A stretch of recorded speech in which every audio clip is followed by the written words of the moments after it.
अस्सलामुअलैकुम एवरीवन। तो आज जो है हम बात करेंगे पोजीशन इन सीएसएस के बारे में।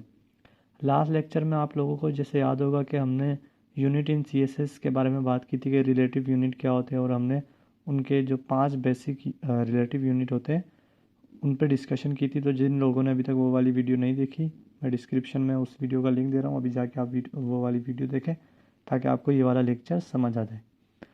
अब बात करते हैं हम पोजीशन। हम हमारे वेबसाइट के अंदर किसी भी डिव की, किसी भी बॉक्स की, किसी भी एलिमेंट की किस तरह से पोजीशन सेट कर सकते हैं। अब पोजीशन सेट करने की हमारे पास 5 बेसिक टाइप्स आती हैं। सबसे फर्स्ट आती है static, relative, absolute, fixed and sticky. अब जो सबसे फर्स्ट टाइप है पोजीशन की हमारे पास स्टैटिक। स्टैटिक जो टाइप है वो डिफ़ॉल्ट टाइप है आपकी। डिफ़ॉल्ट मतलब आप कोई भी डिव बना ले, कोई भी बॉक्स बना ले, तो उनकी डिफ़ॉल्ट जो मतलब स्टार्टिंग में जो उनकी पोजीशन होगी वो स्टैटिक होती है। हम भी आप उन्हें ना भी करें स्टैटिक पे, फिर भी क्या होती है, वो स्टैटिक पे कन्वर्ट हुई हुई होती है। और इसमें क्या होता है, अगर मैं आगे बात बताऊँ आपको, इसकी डेफिनेशन में आए, कह रहा है कि default position the top, right, bottom, left and Z index properties have no effect. अब इस पोजीशन से स्टैटिक, अगर आपने अपने किसी भी एलिमेंट को स्टैटिक कर दिया तो वो एक डिफ़ॉल्ट पोजीशन होती है, और उस पर जो टॉप, राइट और बॉटम और लेफ़्ट जेड इंडेक्स की जितनी भी प्रॉपर्टीज़ होती हैं वो इफेक्ट ही नहीं करती, वो वर्क ही नहीं कर रही होती।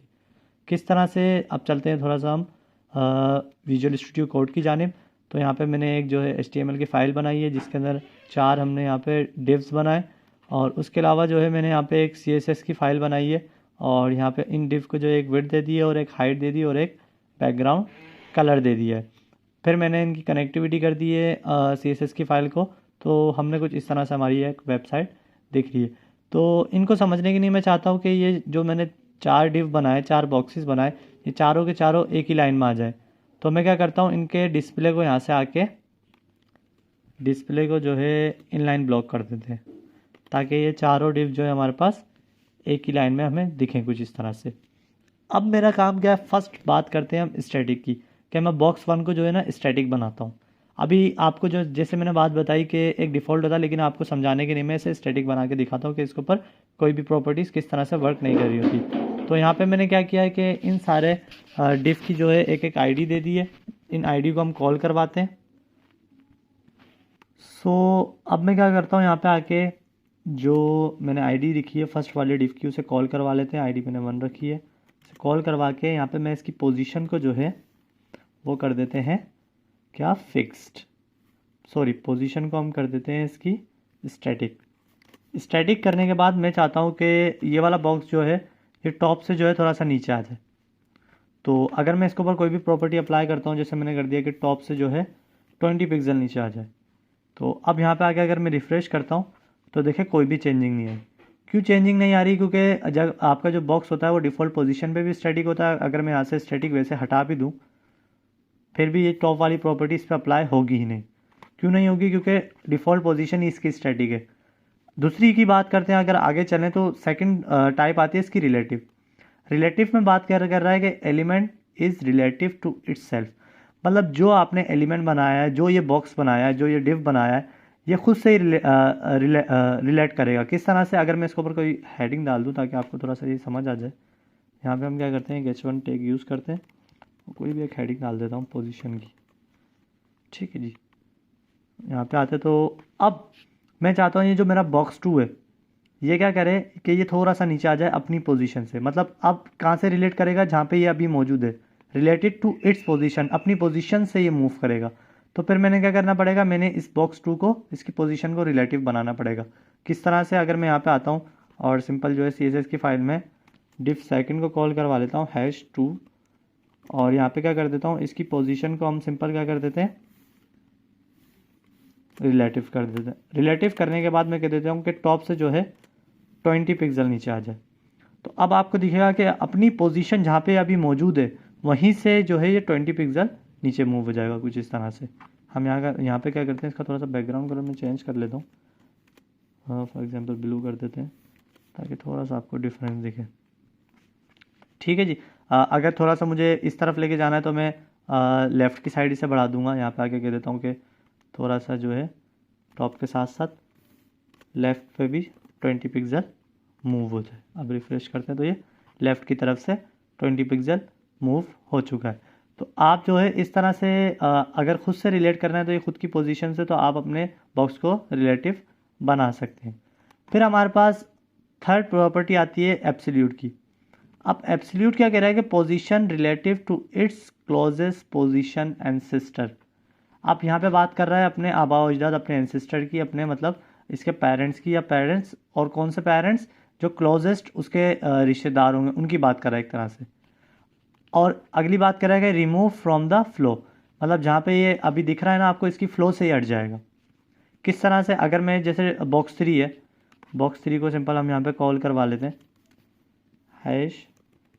#3, और इसकी पोजीशन को मैं यहाँ से कर देता हूँ क्या, एब्सोल्यूट। और एब्सोल्यूट करने के बाद हम क्या करते हैं, इसका एक बैकग्राउंड कलर में चेंज करता हूँ ताकि आपको थोड़ा सा फ़र्क दिखे। फॉर एग्जांपल हम कर देते हैं, ये कर देते हैं ब्लू वॉयलेट, ठीक है, पर्पल टाइप का कर देते हैं कलर। तो देखिए इसका कलर तो चेंज हो गया। अब इससे क्या हुआ, इसने डेफिनेशन में क्या बात कही थी कि रिमूव फ्रॉम द फ्लो, ये मतलब एक तरह से फ्लो से हट गया, और जो बॉक्स 4 है वो आपका भी गायब होकर ऐसा लग रहा है कि रिमूव हो गया यहाँ से। वो असल में रिमूव नहीं हुआ, वो इसके नीचे आ गया। इसके पीछे क्यों आ गया, क्योंकि जो बॉक्स 3 था उसने अपनी जगह ही छोड़ दी। ये समझे इस तरह से यहाँ पे फ्लो पे है ही नहीं है, ये अपनी पोजीशन पे नहीं है, ये समझे एक तरह से हवा में।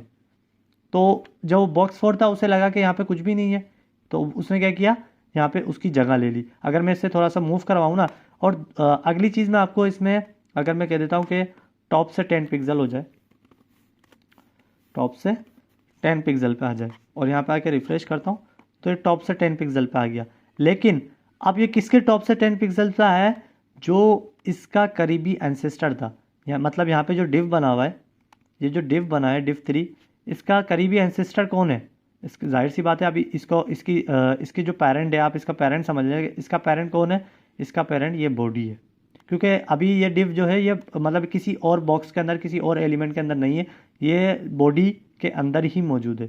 तो क्या करेगा, ये जो है ये बॉडी के हिसाब से मूव करेगा, क्योंकि बॉडी है तो अब ये पूरी 10 पिक्सल जो ये मूव होगा, ये बॉडी के हिसाब से मूव होगा। अगर आप इसे राइट पे लेके जाना है, मैं फॉर एग्जांपल कर देता हूँ कि यही जो है राइट से 0 पिक्सल हो जाए, या राइट से जो है ये 20 पिक्सल हो जाए, तो ये खुद का राइट नहीं लेगा। मतलब खुद से जहाँ हमने रिलेट किया था, रिलेट क्या कर रहा था, खुद के लेफ्ट से हल्का सा 20 या 10 पिक्सल गया था। अब ये राइट मतलब इस बॉडी के राइट से, अगर मैं रिफ्रेश करूँ तो ये देखेगा आपको कि ये बॉडी के राइट से क्या हुआ है, 20 पिक्सल मूव हो गया।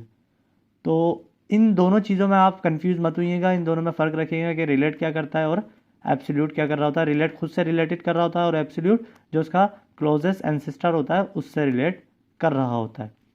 इसके बाद हमारे पास टाइप आती है एक और, नेक्स्ट टाइप आती है फिक्स्ड। फिक्स्ड और स्टिकी जो है ये बहुत ज़्यादा यूज़ हो रहे होते हैं आपकी वेबसाइट में किसी में भी। फिक्स क्या करता है कि फिक्स्ड में ये कह रहा है कि position related to the browser. अब दोनों में फ़र्क समझिएगा, जो आपका एब्सोल्यूट और फिक्स में फ़र्क है। फिक्स एब्सोल्यूट क्या था कि क्लोजेस्ट एंसेस्टर, अभी फ़िलहाल जो हमने डिव पे बात की, इसका क्लोजेस्ट एंसेस्टर जो है div 3 का वो बॉडी था। लेकिन अगर यही डिव जो इसके आउटर में कोई और डिव बना दूं तो फिर उसका क्लोजेस्ट एंसेस्टर कौन सा हो जाएगा, वो आउटर वाला डिव हो जाएगा। लेकिन जब अगर हमने अपनी एक दफ़ा कोई भी एलिमेंट को फिक्स कर दिया, तो उससे वो क्या करेगा कि वो जो है टोटली ब्राउज़र से डायरेक्ट जो है रिलेट करेगा। उसमें भले वो चाइल्ड है किसी का, उसके ऊपर कोई और डिव बना हुआ, लेकिन वो डायरेक्ट रिलेट करेगा ब्राउज़र से अगर आपने उसकी पोजीशन को फिक्स कर दिया। और वो सेम वही काम करेगा, remove from the flow, flow से वो रिमूव हो जाएगा। किस तरह से, मैं जो है ये जो मेरा बॉक्स 4 है, इसकी जो है मैं प्रॉपर्टी को फिक्स कर देता हूँ। अच्छा, ये आपके नेव बार में भी बनाने में बहुत काम आ रहा होता है, क्योंकि ये कहीं मूव नहीं कर रहा होता। तो फिक्स करने से पहले मैं क्या करता हूँ कि मैं जो है ये जो बॉक्स 3 है, इसे उठा के हम क्या करते हैं, सबसे ऊपर, सॉरी बॉक्स 4 है जो डिव, इसे यहाँ से कट करके टॉप पे लेकर आ जाते हैं। टॉप से क्या होगा कि ये आपका ऊपर आ जाएगा सबसे, क्योंकि मैं एक नेव बार बनाना चाह रहा हूँ। और ये जो मैंने div 3 बनाया है, इसे फ़िलहाल मैं यहाँ से मूव करवा देता हूँ वापस, इसकी प्रॉपर्टीज़ को हटा देते हैं ताकि ये वापस अपनी जगह पे आ जाए। और ये जो मैंने बॉक्स 4 बनाया है, यहाँ पे हम इसे कॉल करवा लेते हैं #4।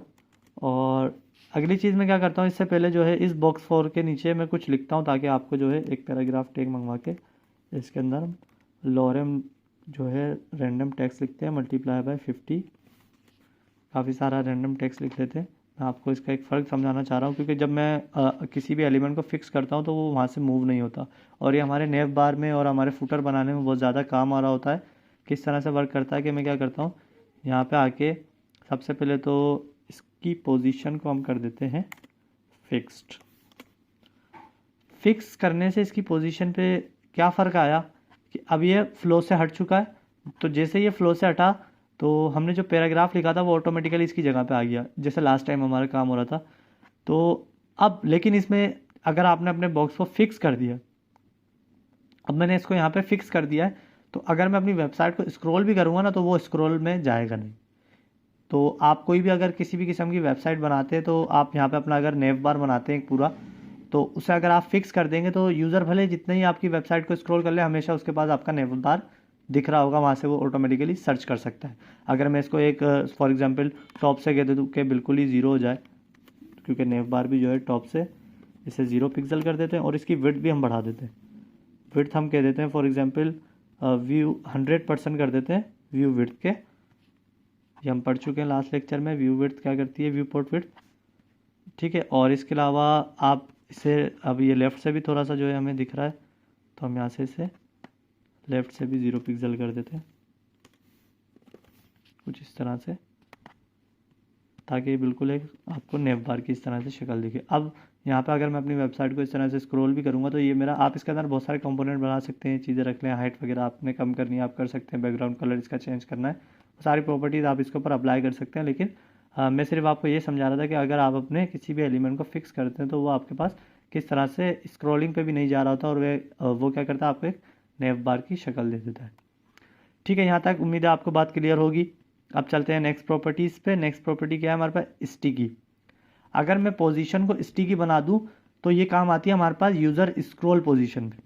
किस तरह से, जो हमने यहाँ पे, अगर मैं नीचे आ जाऊँ, नीचे आने के बाद यहाँ पे हमने क्या किया है, जो बॉक्स 1 है इसके नीचे भी मैं एक पैराग्राफ लिख लेता हूँ, और इस पैराग्राफ में भी कुछ हम रैंडम टेक्स्ट मंगवा लेते हैं। लोरेम मल्टीप्लाई बाय फॉर एग्जांपल 50 कर लेते हैं। चलें, कुछ रैंडम टेक्स्ट हमने यहाँ पे मंगवाया है, इस वाले बॉक्स के नीचे। इस बॉक्स का मैं कलर चेंज कर लेता हूँ, या मैं अपने नेव बार का थोड़ा सा कलर चेंज करता हूँ। इसका बैकग्राउंड कलर चेंज करते हैं ताकि आपको थोड़ा सा ब्लैक कर देते हैं, फर्क जो है महसूस हो। ठीक है, अब मैं चाहता हूँ कि जब यूज़र जो है, ये आपकी वेबसाइट है, अब यूज़र आया, यूज़र जो है यहाँ से स्क्रॉलिंग करने लगा, जैसे ही बॉक्स 1 अपनी एक्चुअल पोजीशन पे आए, यानी टॉप के ऊपर आए, टॉप से 0 पे आए, या टॉप से 0 पे नहीं आए, मतलब जैसे इस नेव बार के नीचे आके इसे टकराए, यहाँ पे टकराया और यहाँ पे आके रुक जाए, और जैसे स्क्रॉल करूँ तो ये बॉक्स 1 नहीं है स्क्रॉल हो, जिस तरह से नेव बार ऊपर स्क्रॉल नहीं हो रहा ना, ये अपनी पोजीशन पे आके ऐसे रुक जाए, बाकी डेटा भले स्क्रॉल हो, ये स्क्रॉल ना हो। तो इसके लिए हम क्या कर देंगे, इसकी पोजीशन को स्टिकी कर देंगे। किस तरह से, मैं यहाँ पे आके बॉक्स 1 जो है, div 1 जो है, इसे क्या कर देता हूँ, इसकी पोजीशन को हम कर देते हैं स्टिकी। और स्टिकी करने के बाद हमें कहाँ से मूव नहीं करवाना, हमें उस नेव बार के नीचे। तो उस नेव बार की हाइट जो है 100 पिक्सल है, तो इसे कह देते हैं हम टॉप से, आप जब 100 पिक्सल हो जाओ फिर आपने स्टिकी हो जाना है। अब मैं आके अपनी वेबसाइट को रिफ़्रेश करवाता हूँ। अब देखें, मैं यहाँ से टॉप से स्क्रॉल कर रहा हूँ, जैसे ही वो बॉक्स 1 मेरे पास आया और जैसे वो 100 के ऊपर आ जाएगा, तो उसकी हाइट जैसे ही 100 हुई तो उसने क्या किया, यहाँ पे स्टॉप हो गया, वो स्क्रॉलिंग नहीं आ रहा। लेकिन जैसे ही वो वापस ऊपर आएगा अपनी एक्चुअल पोजीशन के ऊपर, तो वहाँ से वो स्टिकी से हट जाएगा। तो आप क्या कर सकते हैं, इस तरह से स्क्रॉलिंग पॉइंट पे आप जो है यहाँ से चीज़ों को चेंज कर सकते हैं और मूव करवा सकते हैं। ये देखें कुछ इस तरह से। और ये बहुत ज़्यादा काम आ रहा होता है कि जब तक कोई आपका एक टॉपिक चल रहा है तो आप चाहते हैं कि उसकी मेन पॉइंट जो उसकी इमेज वगैरह है आपके यूज़र के सामने रहे, तो आप इस तरह से स्टिकी करके चीज़ों को सेट करवा सकते हैं। और ये बहुत ज़्यादा आपके पास ये दोनों प्रॉपर्टीज़ काम आ रही होती हैं आपकी वेबसाइट के अंदर। अब ठीक है, यहाँ से अब कुछ बात करते हैं, हम आगे आ जाते हैं नेक्स्ट। अब हमारे पास कुछ चीज़ आ जाती हैं, उन पर थोड़ी बात करेंगे। जब तक हम जो है यहाँ पे जो हमने टेक्स्ट मंगवाया वो मैं हटा देता हूँ, और अब रिफ़्रेश करते हैं। यहाँ से हम जो है इसके अलावा इसको भी यहाँ से हटा देते हैं, और फिलहाल के लिए ये div 4 वाली जो हमने प्रॉपर्टीज़ चेंज की थी इन्हें भी हम हटा देते हैं। अब हम बात करते हैं थोड़ी सी, ये हमें हो रहा है मल्टीप्लाई बाय 50 क्या लिखा हुआ है ये पैराग्राफ में, इसे भी फिलहाल हटा देते हैं, भले बॉक्स फॉर टॉप पर है, टॉप पर ही रहे। अगला काम में क्या करना है, अगला काम हम बात करते हैं z इंडेक्स की। अब z इंडेक्स क्या होता है हमारे पास, it decide the stack level of element, overlapping element with a larger z index cover those with a smaller one. अब z इंडेक्स हमारे पास इस तरह से समझे, आपने पढ़ा होगा x axis, y axis, z axis. अब इसमें भी काम वो इसी तरह से कर रहा होता है। जो हमारा z एक्सिस होता है वो उसकी जो, अगर मैं अपनी वेबसाइट में बात करूं तो जितने भी एलिमेंट हैं इनका z इंडेक्स 0 है, मतलब ऑल्टो के ऊपर है, हर एलिमेंट जो है 0 है। इसका मतलब ये होता है कि जो आपको ये बात पता है कि जो एलिमेंट जो डिफ हम पहले बनाते हैं वो क्या होता है, वो सबसे नीचे आता है, फिर सेकंड वाला जो है उसके ऊपर आता है, थर्ड वाला उसके ऊपर, और जो लास्ट में हम एलिमेंट क्रिएट करते हैं वो सबसे ऊपर आ रहा होता है। यानी जो 4 है वो सबसे ऊपर आ रहा होगा, 2 जो बना हुआ है वो 3 के नीचे है, क्योंकि 2 जो है पहले बना और 3 बाद में बना है। लेकिन मैं यही चीज़ चेंज करना चाहता हूँ, मैं चाहता हूँ कि ये जो 2 वाला है ये नीचे नहीं हो, ये 3 के ऊपर आ जाए। तो फिर मैंने इसका z इंडेक्स 0 की जगह बढ़ा के 1 कर देना है, ताकि इसका इंडेक्स है ये जो है इसका इंडेक्स भी 0 है, इसका भी 0 है। तो क्या होगा, जब इसका इंडेक्स 1 होगा तो ये ऑटोमेटिकली इससे ऊपर आ जाएगा। इसका मतलब है अगर मैं यहाँ पे आके डिफ 2 जो है हमारे पास, इसका z जो है इंडेक्स कर देता हूँ मैं 1। अब 1 से क्या होगा, ये ऑटोमेटिकली ऊपर आ जाएगा। इस तरह से आप चेंजिंग कर सकते हैं। अगर आपने इसका भी ऊपर लेकर आना है तो आप 2 कर दें। मैं फॉर एग्जांपल ये 1 है, इसको भी थोड़ा सा यहाँ से इसकी पोजीशन को रिलेटिव करते हैं और इसे थोड़ा सा हम लेफ़्ट से जो है 50 पिक्सल आगे करते हैं।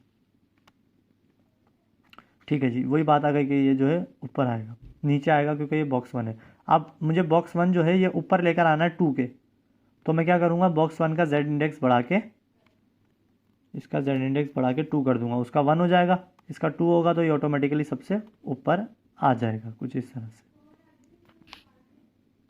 तो उम्मीद है आपको बात क्लियर होगी। अगर आपने कोई फॉर एग्जांपल कोई भी एलिमेंट जैसे बॉक्स 4 है, अगर वो सबसे ऊपर आ रहा है और उसका इन सब का एलिमेंट 0 है, तो अगर आपने उन्हें सब बॉक्स 4 का सबसे नीचे भेजना है तो आप उसकी प्रॉपर्टी -1 भी कर सकते हैं। -1 मतलब बैकवर्ड की जानिब जाएगा, और प्लस किसी भी चीज़ को पॉजिटिव करेंगे तो वो उतना ऊपर आता रहेगा। तो उम्मीद है आप लोगों को यहाँ तक बात क्लियर होगी। अब हम बात करते हैं नेक्स्ट चीज़ के ऊपर, बैकग्राउंड इमेज किस तरह से लगाते हैं हम हमारे डिव के अंदर, हमारे पूरी वेबसाइट के अंदर किस तरह से हम हमारी बैकग्राउंड इमेज को सेट कर सकते हैं।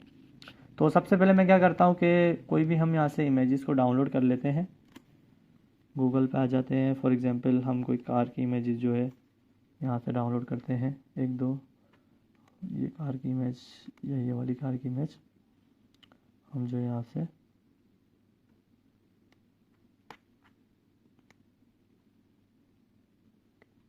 ठीक है जी, कोई भी हम 2-4 कार की इमेजेस जो है, फॉर एग्जांपल एक ये कार की इमेज में यहाँ से डाउनलोड करके रख लेते हैं डेस्कटॉप पे,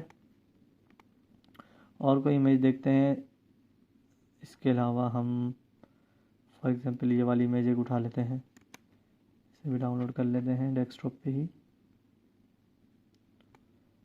ठीक है जी, तो हमने ये 2 इमेजेस उठा ली। इसके अलावा आपने कोई बैकग्राउंड की कोई इमेज उठानी है, फॉर एग्जांपल मुझे एक बैकग्राउंड के लिए भी इमेज चाहिए, तो हम कोई एक बैकग्राउंड के लिए अच्छी सी इमेज देख लेते हैं, सिंपल सी, लाइक दिस वन, और मैं इसे भी फ़िलहाल के लिए इसे भी डाउनलोड कर रहा हूँ सिंपल डेस्कटॉप के ऊपर ही।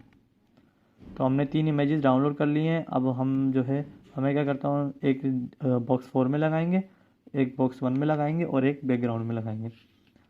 अब जो हमने ये इमेजेस डाउनलोड की हैं,